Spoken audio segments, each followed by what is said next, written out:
Hello guys, welcome back to the channel. तो आज की वीडियो हमारी जो है, हम लोग उसको स्टार्ट करेंगे इस टॉपिक से कि मैंने आज तक कभी भी इंटरनेशनल एयरलाइंस में क्यों ट्राई नहीं किया है। तो क्योंकि आप सबने बहुत बार पूछा है कि मैंने आज तक इंटरनेशनल एयरलाइंस में क्यों ट्राई नहीं किया है इतने साल के एक्सपीरियंस के बाद भी। तो सबसे पहली बात तो मैं आपको ये बता दूं, मैंने एक्सपीरियंस में अप्लाई करने के लिए बहुत सारे रूल्स होते हैं। और मैं एक ऐसी इंसान हूँ यार, मुझे अगर कहीं पे भी काम करना है, be it anywhere, not just in aviation, कहीं पे भी अगर मुझे जॉब करनी है, मैं नहीं रह सकती उतने रूल्स एंड रेगुलेशंस के साथ। अगर मैं आपको भी बताऊं, मैं स्कूल में भी मेरा यही हाल था। तो जो लोग मुझे जानते हैं स्कूल टाइम से, उन्हें बात पता होगी कि मैं एक ऐसी लड़की हूँ, मुझसे नहीं रहा जाता। मैं स्कूल के टाइम पे भी ऐसी ही रहती थी, मेरे से बर्दाश्त ही नहीं होता वो रूल्स एंड रेगुलेशन वाला। मुझे ऐसा नहीं है, देखो जॉब जहाँ पे भी करोगे रूल्स एंड रेगुलेशंस आएंगे ही, पर मैं ऐसे नहीं रह सकती बंध के कि नहीं यही करना है, इसके अलावा तुम कुछ नहीं कर सकते, है ना। तो इंटरनेशनल एयरलाइंस में बहुत सारे रिस्ट्रिक्शंस है गाइज। जैसे कि वहाँ पे 4 से 7 का कर्फ्यू रहता है। अब मैं आपको एक बहुत छोटा सा एग्जांपल दे रही हूँ। मैं अगर कतर एयरवेज की बात करूँ तो वहाँ पे 4 से 7 कर्फ्यू रहता है। कतर एयरवेज आपको रहने के लिए अकोमोडेशन प्रोवाइड करता है। तो जिस अकोमोडेशन में वो उनके कैबिन क्रू रहते हैं, उस अकोमोडेशन में, उस फ्लैट में 4 से 7 का कर्फ्यू रहता है। तो 4 बजे से शाम के 7 बजे तक आप बाहर नहीं निकल सकते। और मेरे जैसी लड़की जो एकदम लास्ट मिनट पे चीज़ें करती है, मतलब अगर मेरी फ्लाइट 10 बजे की है तो मुझे 8 बजे याद आ रहा है कि यार मेरे इयररिंग्स नहीं है मेरे पास, और बिना इयररिंग्स के मैं फ्लाइट पे नहीं जा सकती। मतलब मैं नहीं, जब मैं तो चली जाऊंगी पर अलाउड नहीं है बिना ईयरिंग्स के जाना। तो कंपनी अलाउ नहीं करती है बिना ईयरिंग्स के जाना। ये कुछ rules and regulation, grooming guidelines होती है कंपनी की। अब मैं 8 बजे ही भागूंगी, अपने इयरिंग्स खरीद के लाऊंगी, फटाफट से तैयार होंगी, 9 बजे निकलूंगी, 10 बजे एयरपोर्ट पहुंचूंगी, ऐसा मेरा हाल होता है। मैं अगर उस एयरलाइंस में चली गई तो मेरा तो फिर मैं तो हमेशा डांट ही खाती रहूंगी कि यार ये नहीं किया, वो नहीं किया।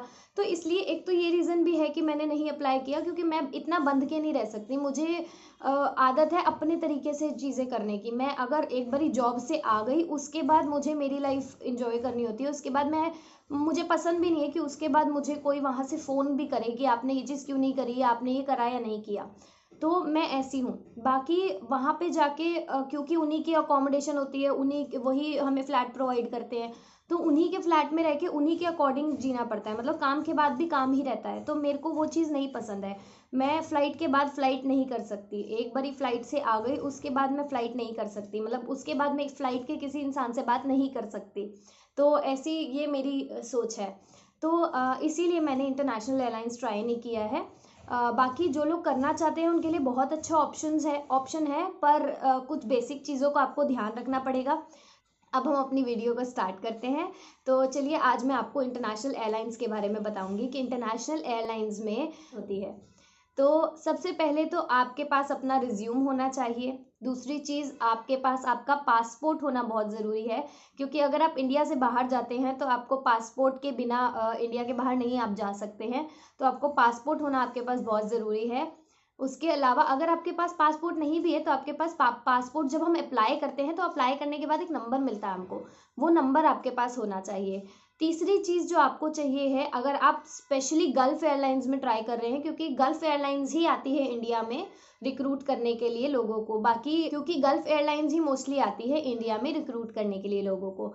तो अगर आप गल्फ़ एयरलाइंस में ट्राई कर रहे हो तो आपको टैटू नहीं होना चाहिए, ये उनकी मेजर रिक्वायरमेंट है। क्योंकि अगर, और ऐसा नहीं कि आपकी बॉडी पे टैटू है और आपकी यूनिफॉर्म में नहीं दिख रहा है तो चलेगा, नहीं, ये इंडियन एयरलाइंस में चलता है। अगर आपको टैटू है, आपकी यूनिफॉर्म में नहीं दिख रहा है, तो it's well good to go, आप जा सकते हो उस एयरलाइंस में।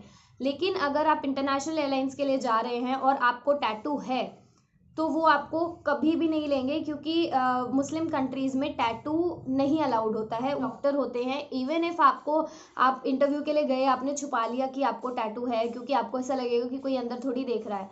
बट मेडिकल के टाइम पे, जिस दिन आप दोहा पहुंचोगे, उनके वेन्यू पे, जो कतर एयरलाइंस के वेन्यू पे जब आप पहुंचोगे, वहाँ पे वो खुद डॉक्टर आपके पूरी बॉडी को चेक करेगा कि आपके कहीं टैटू है या नहीं। एक लेडी डॉक्टर लेडीज़ को दे दी जाती है, एक मेल डॉक्टर मेल को दे दिया जाता है, और वो पूरे उनकी बॉडी को चेक करता है कि कहीं पे टैटू है या नहीं। तो यार टैटू है तो प्लीज़ उसको हटवा के जाओ। टैटू हटवाने के लिए भी बहुत सारे डर्मेटोलॉजिस्ट ट्रीटमेंट्स देते हैं।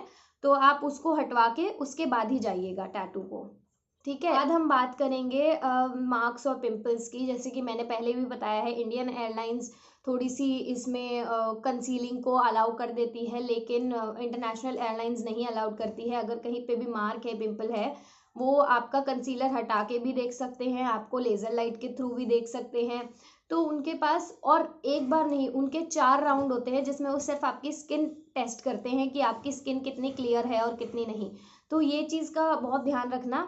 उसके अलावा जो मेन बहुत इंपॉर्टेंट बात है, आपकी आर्म लेंथ 212 सेंटीमीटर्स तक होनी चाहिए, जितना मुझे पता है। बाकी आप कंपनी की वेबसाइट पे जाके भी देख सकते हैं। इंडियन एयरलाइंस की हाइट का क्राइटेरिया मैंने आपको बता दिया था। इंटरनेशनल एयरलाइंस की हाइट का क्राइटेरिया है कि आप अपने शूज़ उतार के अपनी आर्म लेंथ, यानी कि जब आप ऐसे हाथ ऊपर करेंगे तो आपका हाथ जो है वो 212 सेंटीमीटर्स तक जाना चाहिए। ये थी कुछ चीज़ें जो इंटरनेशनल एयरलाइंस में के लिए रिक्वायरमेंट होती है। अब इसकी अगली वीडियो में हम बात करेंगे कि इंटरनेशनल एयरलाइंस के इंटरव्यूज़ किस टाइप के होते हैं। क्योंकि मैंने आपको डोमेस्टिक एयरलाइंस का बता ही दिया था कि किस टाइप के इंटरव्यूज़ होते हैं, किस टाइप के नहीं। अब हम इंटरनेशनल एयरलाइंस की बात करेंगे कि वहाँ पे इंटरव्यू का प्रोसेस कैसा होता है। तो वो देखने के लिए stay tune to the channel. Thank you so much for watching the video guys.